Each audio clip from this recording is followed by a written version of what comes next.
नमस्कार, welcome to my channel ST education. आज आम मेरिस्टेमेटिक टिश्यू विषय पढ़ा। उद्भिदर विभिन्न अंश अनुजाई मेरिस्टेमेटिक टिश्यू को तीन भाग में विभक्त करा जाए, यथा अग्रस्थ मेरिस्टेम, पार्श्वस्थ मेरिस्टेम एवं अंतर्विष्ट meristem, apical meristem, lateral meristem and intercalary meristem. अग्रस्थ मेरिस्टेम यह कांड और चेरर बधिष्णु अग्रभागरे रही सेमानकर दैर्घ्य वृद्धि करिथाए। शाखा, डाल, चेर, पत्र और फूलर उत्पत्ति एही मेरिस्टेम टिश्यू द्वारा होइथाए। पार्श्वस्थ मेरिस्टेम यह कांड और मूलर अनुलंब पट्टी बा लॉन्गिट्यूडिनल प्लेट भावरे रहिथाए। एही टिश्यू पई कांड और चेर अधिक मोटा होइथाए। अंतर्विष्ट मेरिस्टेम यह साधारणतः एक बीजपत्री उद्भिद मानक कांडरे थिबा गंठी उपरे और समस्त पत्र डेम्फर मूलरे रहिथाए। एही टिश्यूरे थिबा कोष मानकर विभाजन द्वारा गंठी उपर पब बा इंटरनोडर लंबरे वृद्धि घटिथाए। पब एहिठारे नरम होइथिबारु ताहा पत्रर बक्कल द्वारा आच्छादित होई भांगी जिबारु रक्षा होइथाए। ताहले अग्रस्थ मेरिस्टेम कौन करिथाए? यह कांड और चेरर बधिष्णु अग्रभागरे रही सेमानकर बा उद्भिदर दैर्घ्य वृद्धि करिथाए। शाखा, डाल, चेर, पत्र, फूलर उत्पत्ति एही मेरिस्टेम टिश्यू द्वारा होइथाए। पार्श्वस्थ मेरिस्टेम यह कांड और मूलरे अनुलंब पट्टी भावरे रहिथाए। एही टिश्यू पई कांड और चेर अधिक मोटा होइथाए। एवं अंतर्विष्ट मेरिस्टेम कौन करता है? यह साधारणतः एक बीजपत्री उद्भिद मानक कांडरे थिबा गंठी उपरे और समस्त पत्र डेम्फर मूलरे रहिथाए। एही टिश्यूरे थिबा कोष मानकर विभाजन द्वारा गंठी उपर पब बा इंटरनोडर लंबरे वृद्धि घटिथाए। पब एहिठारे नरम होइथिबारु ताहा पत्रर बक्कल द्वारा आच्छादित होई भांगी जिबारु रक्षा पाइथाए। देख, अग्रस्थ मेरिस्टेम, एपिकाल मेरिस्टेम, अंतर्विष्ट मेरिस्टेम बा intercalary meristem and lateral meristem बा पार्श्वस्थ मेरिस्टेम। उद्भिदरे मेरिस्टेमेटिक टिश्यू। देन स्थायी टिश्यू ताको परमानेंट टिश्यू कहती। मेरिस्टेमेटिक टिश्यू रु सृष्टि होइथिबा कोष मानकर क्रम विकास, गठन और पृथक्करण घटी स्थायी टिश्यू गठित होइथाए। उद्भिद शरीरर गठनर आवश्यकता अनुसार स्थायी कोष गुड़िक विभिन्न योजन सजा हुई भिन्न भिन्न प्रकारर स्थायी टिश्यू सृष्टि करिथांती। आकार, प्रकार और कार्य अनुसार स्थायी टिश्यू को मुख्यतः दुई भाग में विभक्त करा जायथाए। कौन कौन?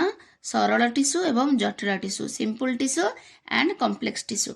देख, श्रेणी विभाग करा जायछि टिश्यूर मेरिस्टेमेटिक टिश्यू एवं परमानेंट टिश्यू बा मेरिस्टेमेटिक टिश्यू स्थायी टिश्यू भावरे। देन मेरिस्टेमेटिक टिश्यू पुणी विभक्त होइछि कहा द्वारा? प्राथमिक मेरिस्टेमेटिक टिश्यू एवं उत्तर meristematic tissue, primary meristematic tissue and secondary meristematic tissue.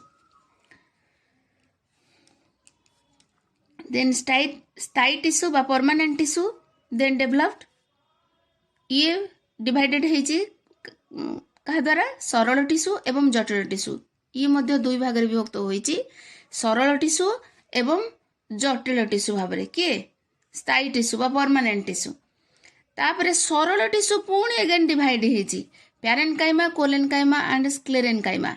जटिल टिश्यू बा कॉम्प्लेक्स टिश्यू पुणी डिवाइड होइछि जाइलेम एवं फ्लोएम द्वारा। देख, टिश्यूर प्रकार भेद। ताले टिश्यू, उद्भिद टिश्यू दुई प्रकार, meristematic tissue, permanent tissue. Meristematic tissue पुणी थरे दुई भाग में विभक्त होइछि, primary meristematic tissue, secondary meristematic tissue. स्थायी टिश्यू पुणी दुई भाग में विभक्त होइछि, सरल टिश्यू, जटिल टिश्यू।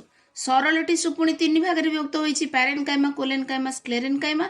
जटिल टिश्यू दुई भाग में विभक्त होइछि, जाइलेम एंड फ्लोएम।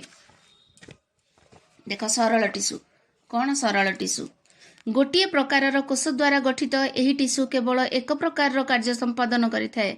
एहाकु तीन भाग में विभक्त करा जायथाए, पैरेन्काइमा, कोलेन्काइमा एवं स्क्लेरेन्काइमा। पैरेन्काइमा एही टिश्यू रे थिबा कोष गुड़िक साधारणतः गोलाकार किंबा डिंबाकार और ढिला भावरे बा लूजली सजाई हुई रहिथिबारु सेमानक मझिरे अंतकोशीय स्थान बा इंटरसेलुलार स्पेसेस रहिथाए। कोष गुड़िक जीवंत और कोष भित्ति पतला और एमाने विभिन्न प्रकार कार्य संपादन करथांती। खाद्य प्रस्तुत करुथुवा पैरेन्काइमा रे पत्र हरित रहिथाए। बा क्लोरोप्लास्ट रही है। साधारणतः पत्र और कौल कांडरे थिबा पैरेनकाइमा टिश्यू को क्लोरेनकाइमा कहुए। मरु उद्भिद बा जीरोफाइट्स रे थिबा पैरेनकाइमारे कोष गुड़िकर परस्पर सहित अति निबिड़ भाव में लगी रहिथिबारु एमानक मध्यरे अति कम अंतकोशीय स्थान रही है। अन्य पक्षरे जलज उद्भिद मानकर पैरेनकाइमा टिश्यू रे थिबा कोष गुड़िकर अंतकोशीय स्थान बड़ होइथिबारु सेथिरे वायु भर्ती होई रही है। ताहा जलज उद्भिद को भाषिबारे साहाय्य करथाय।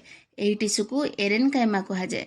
उद्भिदर त्वचा बा एपिडर्मिस, कटेक्स, पीथ और मेजोफिल आदि पैरेनकाइमा द्वारा गठित होता है। देख अंतकोशीय स्थान बा इंटरसेलुलर स्पेसेस तार अनुप्रस्थ छेदन अनुलंब छेदन, यहाँ अनुप्रस्थ छेदन, ये हूँ अनुलंब छेदन TS and LS. Transverse section ये हूँ लंगिट्यूडिनल सेक्शन। देख साइटोप्लाज्म अच्छी, मध्यपट्टिका, न्यूक्लियस, अंतकोशीय शून्य अंश एवं वैक्यूल। देन कोलेनकाइमा एही टिश्यूर कोष साधारणतः जीवंत, लंबाकार और दुई पटरे मुनिया होई रही है। कोष गुड़िकर कोषभित्ति मोटा और अंतकोशीय स्थान रे लिग्निन थिबारु एही टिश्यू टाण और नमनीय होता है। यह द्वारा उद्भिदर पत्र, कांड, चेर इत्यादि विभिन्न दिग को बंकई पारती और सहजरे भांगती नहीं। पत्रर धार और डेम्फ एवं कांडर अधत्वचीय और बा हाइपोडर्मिस रे रही एही टिश्यू उद्भिद को यांत्रिक शक्ति बा मेकानिकल स्ट्रेंथ जोगाई थाए। गछर नमनीयता ये आनी थाए। गछ को नुआई देले से नई जाए, सहजरे भांगे नहीं एही टिश्यू द्वारा, कोलेनकाइमा द्वारा।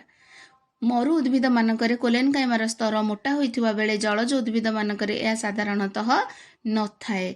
एही टिश्यू रे पत्र हरिति थिले ताहा खाद्य प्रस्तुति मध्य करिथाए एवं ताहाकू क्लोरेनकाइमा कहुए।